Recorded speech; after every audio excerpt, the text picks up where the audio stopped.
నమస్తేనండి. ఈరోజు మేము సాంబారును పొన్నగంటి పొడికూరలాగా చేస్తానండి. నంచుకునేదానికి బాగుంటుంది. పొన్నగంట కంటికి కూడా మంచిదండి. ఇప్పుడు సాంబార్కి ముక్కలు వేస్తున్నామండి.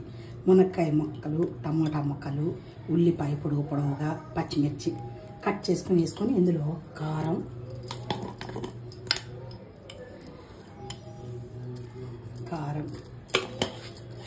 ఉప్పు వేసుకొని బాగా ముక్కలు ఉడికినాక అప్పుడు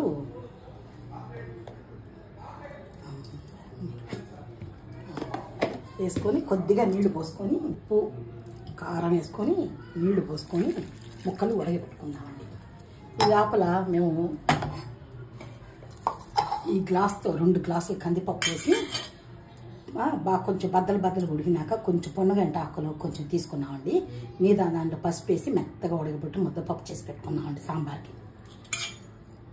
ఈ లోపలండి ఇవి ముక్కలు ఉడకబెట్టి పెట్టుకున్నామండి. మామూలుగా అయితేనండి సాంబార్లో మన సొరకాయ ముక్కలు వేసేయచ్చు, దోసకాయ ముక్కలు వేయచ్చు, బెండకాయ ముక్కలు వేయచ్చు. కానీ మేమేంటంటే తరచు రోజు మార్చి రోజు అయినా పెడతామండి మాకు సాంబారు. అందువల్ల ఏంటంటే అన్ని ముక్కలు వేస్తే ఒకే రకంగా ఉండదని ఒకసారి మునక్కాయ ముక్కలు, ఒకసారి సొరకాయ ముక్కలు, ఒకసారి దోసకాయ ముక్కలు, ఒకసారి బెండకాయ ముక్కలు అలా వేసి పెడతానండి. ఈరోజు మునక్కాయ సాంబార్ అండి. మునక్కాయ, టమోటా, ఉల్లిపాయలు, పచ్చిమిరకాయలు వేసి ఉడకబెట్టుకున్నానండి. నేను చెప్పాను కదండి మీకు, నేను కుక్కర్ అస్సలు వాడినండి. అందుకే ముద్దపప్పు కూడా బాగా ఉడకబెట్టి ఏముందండి పప్పు నానబెట్టుకుంటే కందిపప్పు ఒక అరగంట ఊరికనే ఉడికిపోద్దండి మెత్తగా. అందుకే ఉడకబెట్టి ముద్దపప్పు చేసి పెట్టుకున్నానండి. ఇప్పుడు స్టవ్ వెలిగించానండి. స్టవ్ వెలిగించానండి. ఈ ముక్కలు ఉడికినాక సాంబార్ కలపడం చూపిస్తానండి. ఇదిగో నేను ఇందాక చెప్పాను కదండి, మునక్కాయ ముక్కలు, టమోటా, ఉల్లిపాయ, పచ్చిమిరకాయ ఉడకబెట్టుకున్నాం కదా, ఉప్పు కారం వేసి ఇప్పుడు ఈ ముద్దపప్పు ఇందులో పోసేస్తామండి.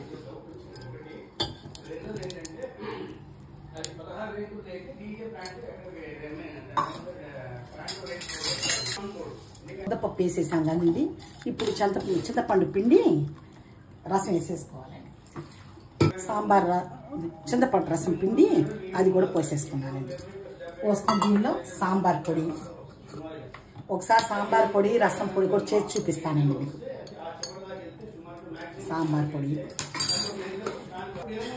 ఈ సాంబార్ పొడి ఇంట్లో చేసిందేనండి. ఒకసారి మళ్ళీ మీకు చూపిస్తానండి. నేను ఒకసారి చేసి పొడి, సాంబార్ పొడి, రసం పొడి చేసి చూపిస్తాను. ఇది ఇంగవండి. సాంబార్ కొంచెం చిక్కగానే చేసుకుంటామండి మేము. దీనిలో కొద్దిగా బెల్లం, కొంచెం బెల్లం అండి వేసి అంతా కలిపినాక నోట్లో ఒకసారి వేసుకొని చూసుకొని టేస్ట్ ఉప్పు కారం అంతా సరిపోయిందా లేదా అని చూసుకోవాలి. ఇది ఇంగవ ఇలా కలిపి ఒక్కసారి ఉప్పు తగ్గిందండి, కొంచెం ఉప్పు వేసుకుంటాను. కొంచెం ఉప్పు బాగానే తగ్గింది, ఉప్పు వేసుకుంటున్నాను. ఇదేదైనా బాగా తెరిలినాక అప్పుడు తాలింపేస్తానండి. నమస్తే అండి. పొన్నగంటి కర్రీ అండి, పొడి కూరలాగా పొన్నగంటి కూర. దానిలో కందిపప్పు, కొబ్బరి కూడా బాగా మిక్సీ వేసుకొని కొబ్బరి, కందిపప్పు చేసుకోవాలండి. ఉప్పు, పసుపు, తాలింపు గింజలు, కారం, ఉల్లిపాయలు, చిన్న ఉల్లిపాయలు కూడా బాగా మరిన్ని వేసుకోవాలండి. మంచి బాగా సన్నగా కోసి, ఎండుమిర్చి. పొన్నగంట ఆకంటే పెద్దవాళ్ళకి తెలిసి ఉంటుంది కానివ్వండి, పిల్లలకి తెలియదు. ఇగో ఇలా ఉంటుంది అమ్మా. దీన్ని ఉట్టు ఆకులే తుంచుకోవాలి, కొమ్మలు వాడకూడదు. ఉట్టు ఆకులతోనే చేయాలి. ఇప్పుడండి ఇగో ఆయిల్ మనం ఫస్ట్ పొయ్యి వెలిగించుకొని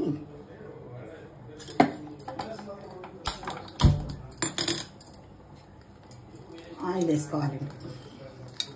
పొన్నగంట కంటికి కూడా మంచిది, టేస్ట్ భలే ఉంటుంది. కొంచెం నెయ్యి వేసుకొని కలుపుకొని తిన్నా కూడా చాలా బాగుంటుంది. కాయ నాకండి ఎండుమిర్చి కొంచెం ఎక్కువ వేసుకోవాలండి. దీంట్లో ఈ కూరలో కారం వేయమండి, అందుకని ఎండుమిర్చి కొంచెం వేసుకొని తాలింపు గింజలు, మినపప్పు, జీలకర్ర, ఆవాలు, తాలింపు గింజలు వేసుకొని కొంచెం బాగా వేగినాక బాగా వేగాలండి. సన్నగా వేగినాక చిన్నుల్లిపాయలు, కొంచెం మరిన్ని చిన్నుల్లిపాయలు సన్నగా కోసి పెట్టుకోవాలండి. చిన్నుల్లిపాయలు ఇష్టం లేని వాళ్ళు మానేసేయండి, కానీ వేస్తే టేస్ట్గా ఉంటుంది, ఒంటికి మంచిది.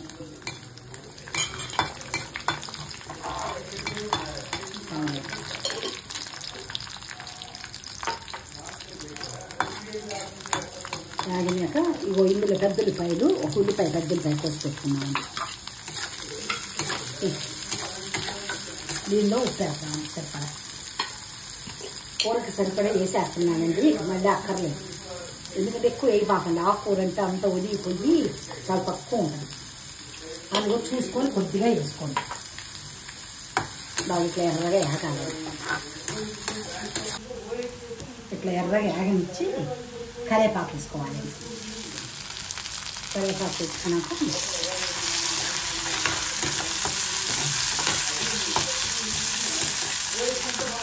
సన్నగా చెప్పే కదండి, సన్నగా కడుక్కొని ఉంటారుగా, సన్నగా కోసి పెట్టుకొని వేసేసి ఇందాక ఉప్పు వేసేసానండి. ఎప్పుడైనా గుర్తుకు వేసుకోండి, ఆకుకూరలో ఉప్పు చాలా తక్కువ వేసుకోండి, అది మధ్య కంటే కాదు. కాబట్టి కావాలంటే తర్వాత తీసి వేసుకోవచ్చు, కానీ అలా వేసేసుకుంటే కాబట్టి ఎక్కువ అయిపోతుంది. ఇందాక ఉప్పు వేసుకున్నాం కదా, ఇప్పుడు పసుపు వేసుకుంటున్నాను. ఒక్కసారి అంతా కలుపుకొని ఒక్క నిమిషం అట్లా మగ్గనించి కొద్దిగా నీళ్ళు వేసుకుంటాను. ఒక్కసారి బాగా అట్లా మగ్గనిండి, ఒక్క నిమిషం బాగా కొంచెం బాగా మగ్గనించి అప్పుడు కొద్దిగా నీళ్ళు పోసుకొని అక్కడ ఉడకనివ్వాలి. కొంచెం నీళ్ళు పోసుకుంటే ఎక్కువ అక్కర్లేదండి, ఆకుకూర కదా, ఊరకి నీళ్ళు పెట్టారు. సిమ్లో పెట్టి బాగా కొంచెం ఉడకనిచ్చి ఇలా మధ్య మధ్య కలుపుకుంటుండండి బాగా. అది అంతా ఉరిగిపోయింది. దీనిలో ఈ కందిపప్పు తీసుకున్నా, ఇది కందిపప్పు కొంచెం మన సాగు కుడిచేటప్పుడే కొంచెం బద్దలుగా ఉన్నప్పుడే కొంచెం కందిపప్పు తీసేసుకోవాలండి. తీసుకొని అది ఇగో ఆ కొబ్బరి చూపించాము కదండి, అది మిక్సీ వేసేసి పొడి అంతా వేసేసి బాగా కొంచెం సిమ్లో పెట్టి లైట్గా ఇట్లా బాగా ఒక 5 నిమిషాలు నిజానంగా, ఎందుకంటే ఎక్కువసేపు ఉంచినండి కందిపప్పు కొబ్బరి వేసాం కదా మాడిపోతుంది, అందుకని ఓటు ఇట్లా ఇదండి. ఇలా బాగా వేయినాకని ఇది తీసి గిన్నెలు వేసుకోవాలి. ఈ లోపల సాంబార్కి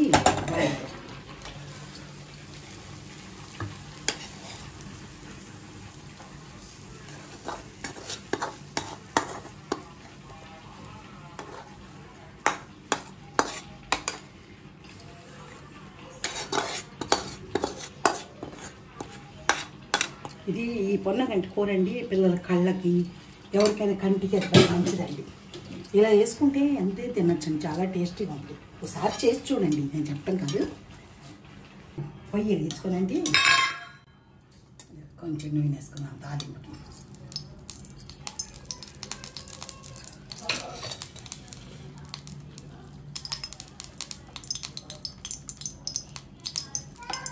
వేడెక్కినాక ఎండుమిర్చి వేసుకొని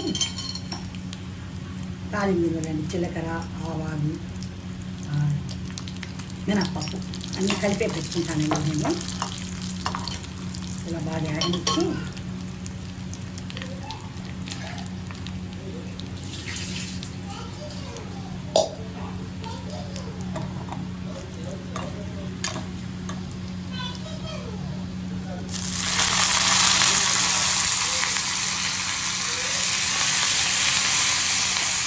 కొత్తిమీర ఉంటే కొత్తిమీర కూడా వేసుకోవచ్చండి. నా దగ్గర ఇప్పుడు కొత్తిమీర లేదు.